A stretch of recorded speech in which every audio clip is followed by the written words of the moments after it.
I gotta admit, I've been a little bit of a fraud, and now it's time to tell you why we are building a media company inside of our business, and you should consider it too.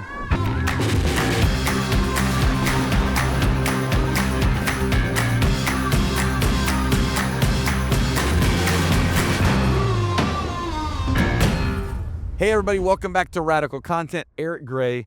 I'm super pumped about today's episode. I know it's been a minute for us to be here and to be with you, but I promise you, we're back and we're coming back really big.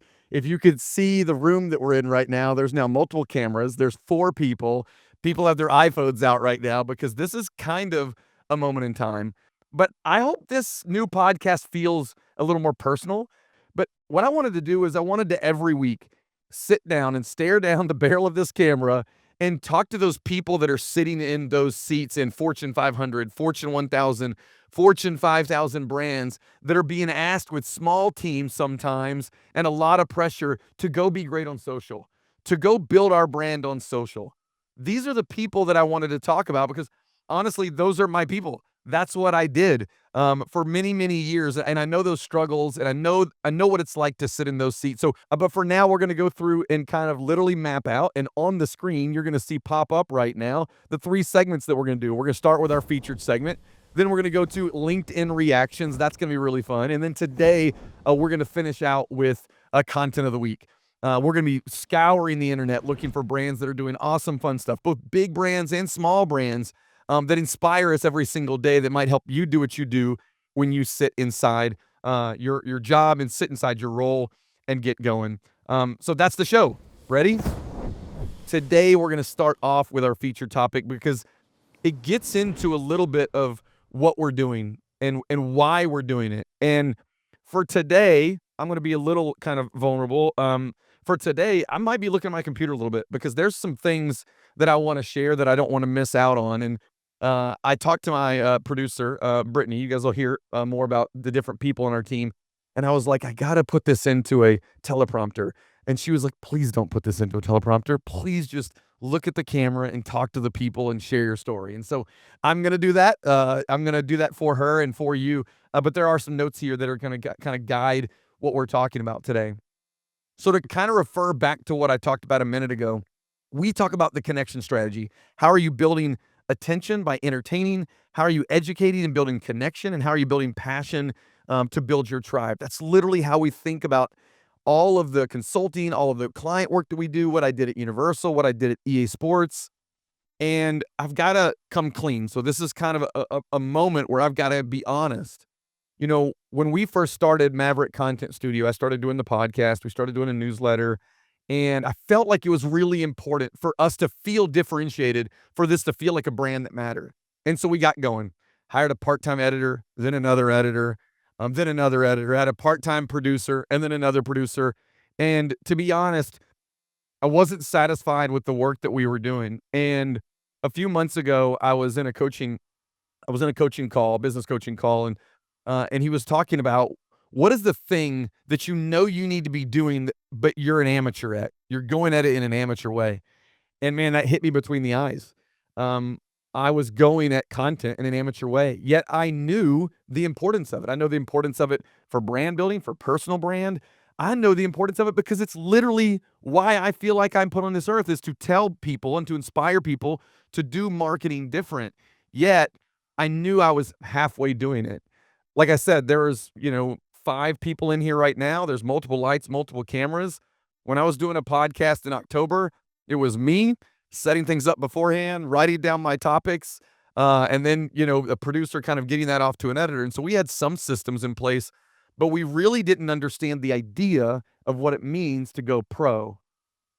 I've talked about for many, many years this idea of brands need to become their own media.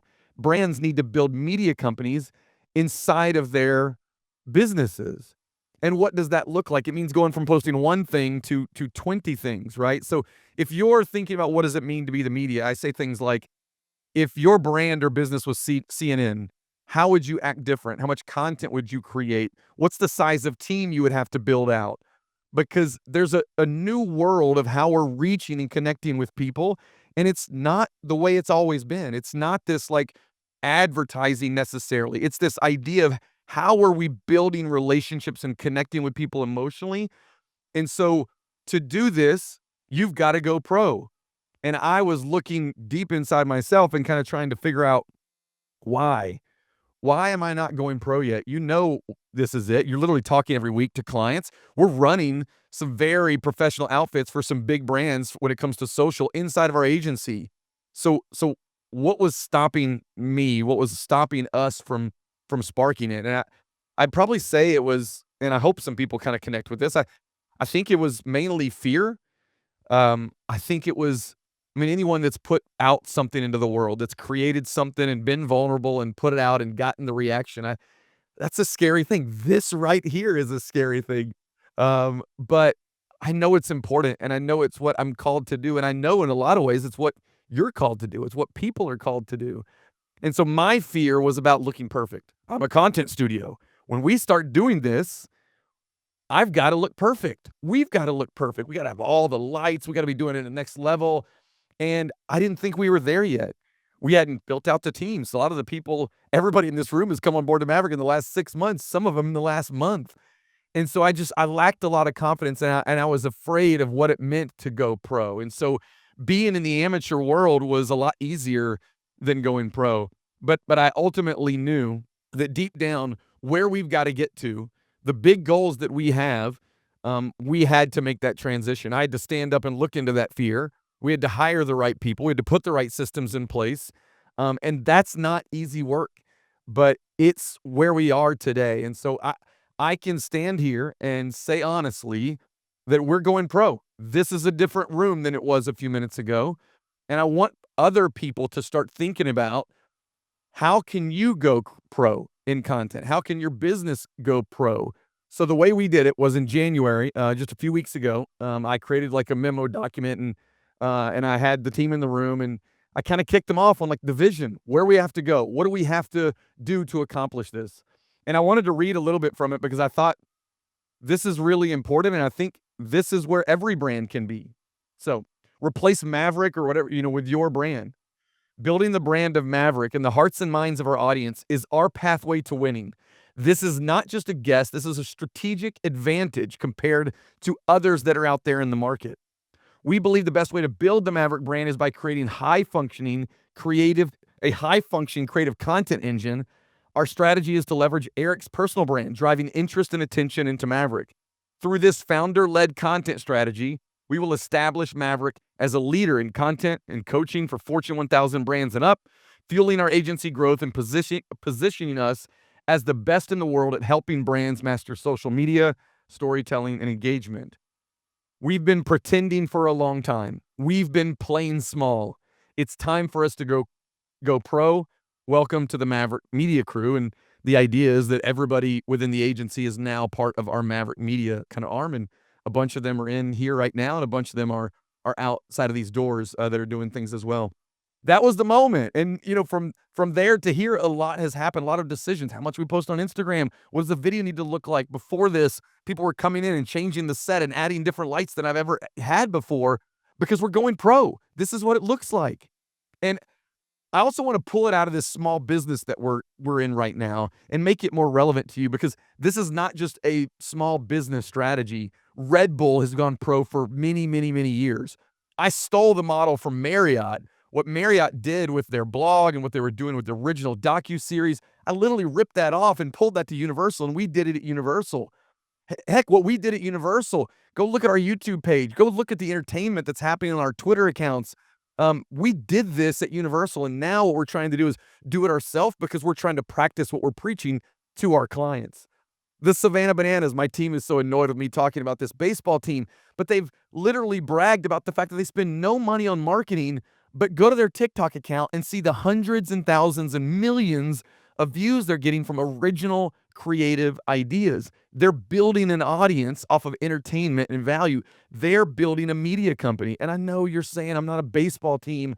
I'm not a big international global a travel and hospitality brand like Marriott. But I promise you can look at your business and find out who is your target audience.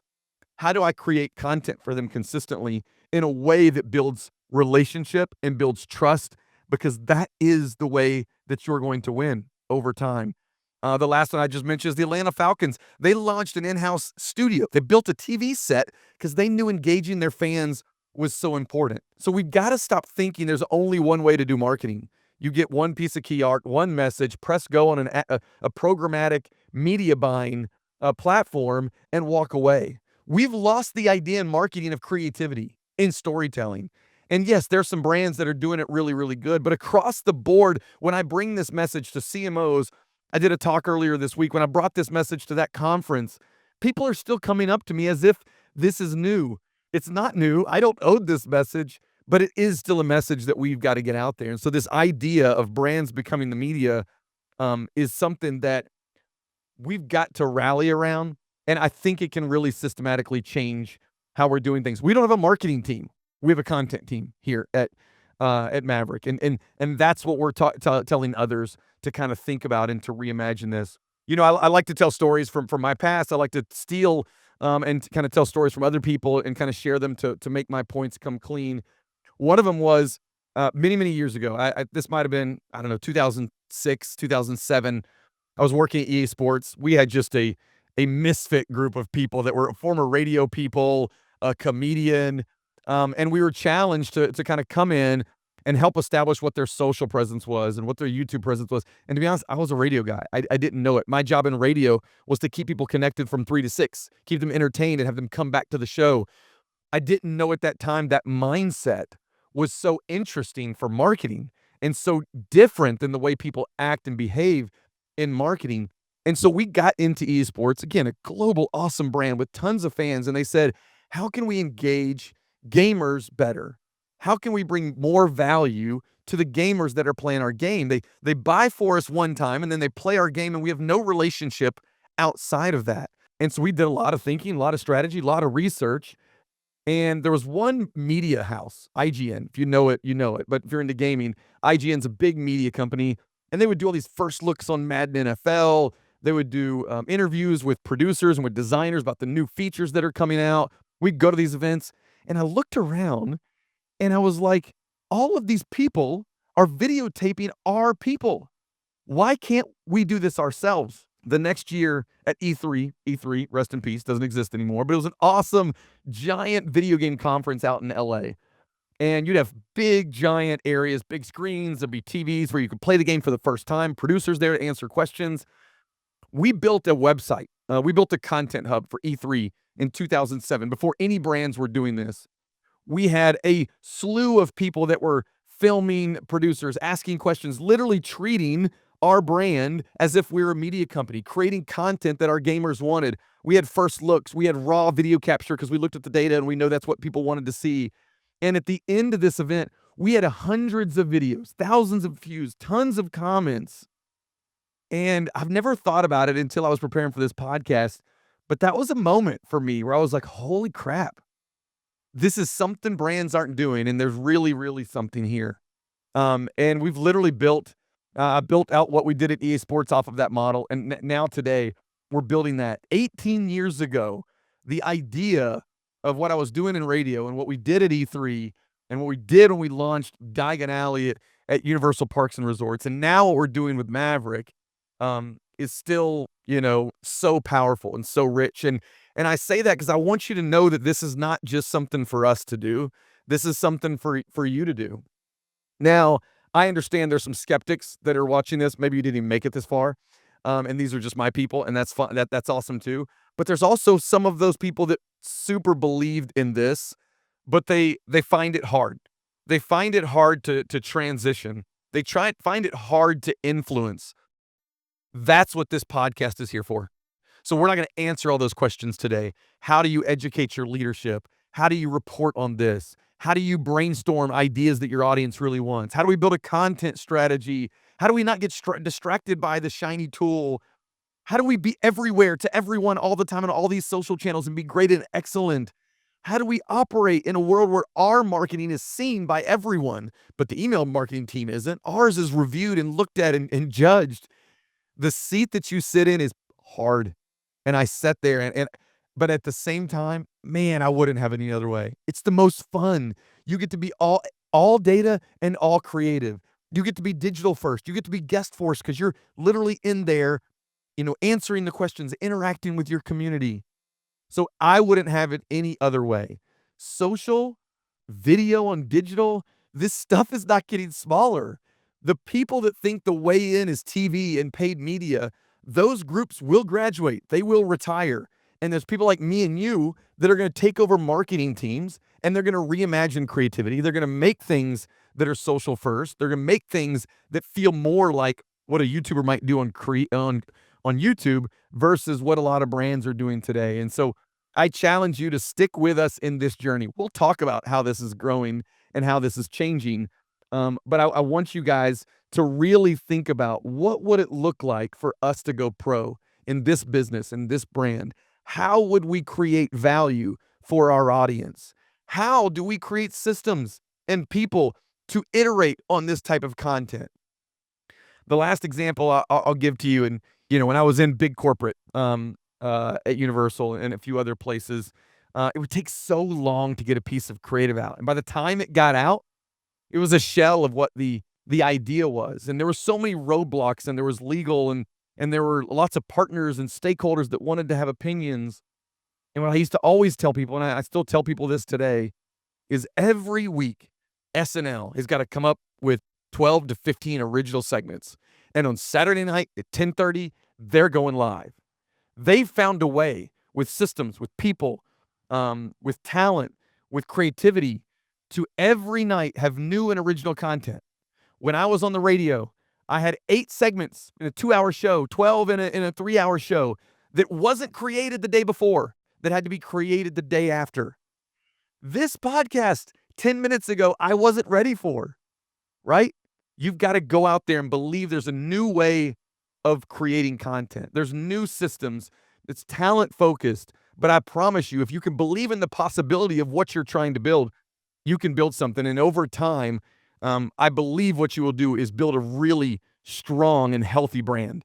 And that's what we're hoping for. So we're going to go into detail on all the things that we're doing, our content goals, how we're doing it, how much we're posting on Instagram. We're gonna tell you all those things, but wanted to really start this new episode with kind of telling you where we've been, where we're going, and the why that I think is relevant to you guys. So that's the featured segment. I hope it was good.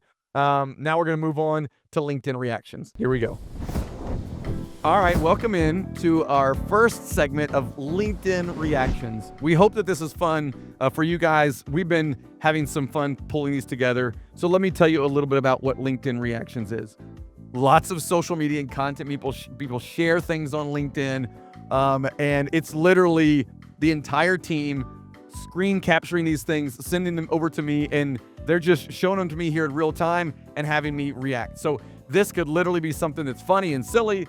This could also turn into some sort of hot take, but we hope you enjoyed it. We're going to have some fun. So the first one here is social media managers and the 4 stages of content approval. So I'm told this is Powerpuff Girl. I don't know who that is or what that's on. Is that a show? Yes, it's a Cartoon Network. The cartoon from the 90s. Well, I'm old, so I should know that, but I don't. For those of you that are listening on podcast, Powerpuff Girl is in the top left, kind of free flying, enjoying her life. To the right, she looks like she's in despair. There's rain coming down. Bottom right, she is stressed, overwhelmed. Bottom left, there's flames behind her. She is fully angry. And this is intended to incite some real emotion from social media managers. It's got a ton of comments. And social media managers share this stuff all the time. And it's a hard gig. I know that it's a hard gig. I think social media managers share this stuff just to relate to each other, and they've just got to get it out and process it. I've been in all stages of this. I spent a lot of time in the anger when things are going through legal, and you're just trying to push something along that seems very basic. And I've spent some time in the top left where things are just going well. I promise those moments are coming. But no, that's a fun one. Another user on LinkedIn, why do posts flop on Instagram? Low views equal ineffective hook. Low saves, not enough value. Low likes, not relatable. Low shares, not entertaining. Low comments, not thought-provoking. So look, while I agree with all of this, and I think it's really, really smart, I probably liked it on my own. I think someone saw it on my feed because I liked it. I think the thing that's hard about this sort of thing is this is what can force social media people to feeling crazy, because they got to have high views, high saves, high likes, high shares, high comments for everything out there, which is an unrealistic expectation. And so what I always tell people is focus on what thing, what's the one goal of this post, and how are you trying to deliver on that? So, because if you're trying to go for high saves, the content's gonna look different than if it was you're going for high comments. So appreciate this, and I totally understand it, respect it. My team has probably felt like I was driving this home at different times, but let's all just be okay with one metric and being successful at one metric and not stressing us out. I think that's the anger side of that meme we just had a minute ago. All right, one more that I found funny. How to tell if someone is using ChatGPT in their copy. And that's in quotes. And then their response to it, I literally don't care if you're using ChatGPT in your copy. Why is this my entire LinkedIn feed right now? Well, for one, it's your entire LinkedIn feed because everybody's just copying and pasting things and stealing things from each other on ChatGPT and posting it as if they're original. I'm sure for this person, it's their original thought. But I do see that a lot. And the other thing I would just say is, yeah, everybody's using ChatGPT. I mean, I've got my own opinions about ChatGPT when it comes to how it's stealing creativity and originality, but it's also a super awesome shortcut to get your ideas in place. And so, look, we're in a ChatGPT world today, and so we're gonna have to get okay with some of it. But there's also a really gross side of it that we're not doing here at Maverick, and I think all teams got to be careful of like where's the right way of using it versus the wrong way of using it. But I also literally don't care if you're using ChatGPT. Just don't outsource your creativity to it. Well, cool. So there's 3 real fun ones. LinkedIn reactions. We'll continue to optimize this as we go, but hopefully you guys enjoyed that. I love seeing what people are sharing on LinkedIn. It's like my live comments, not live, but it's like my recorded comments of what I might say in real time. So that was fun. All right, welcome to Content of the Week. My favorite segment, we're going to get to look specifically at a few different pieces of content that are popular, that are trending, and just things that are kind of standing out. And so today we just have one, made some notes here, just wanted to talk about this, the Brooklyn Coffee Shop. Have you guys seen these sketch comedies, but like super time? I mean, when we talk about becoming the media, like Brooklyn Coffee Shop is doing it. They got 52,000 followers now. You guys have got to go watch some of these videos. There's some really, really interesting things. First off, they've got 2 characters. People come into this coffee shop, and it's just hilarious. They're really leaning into this original sketch comedy. It's really entertainment focused.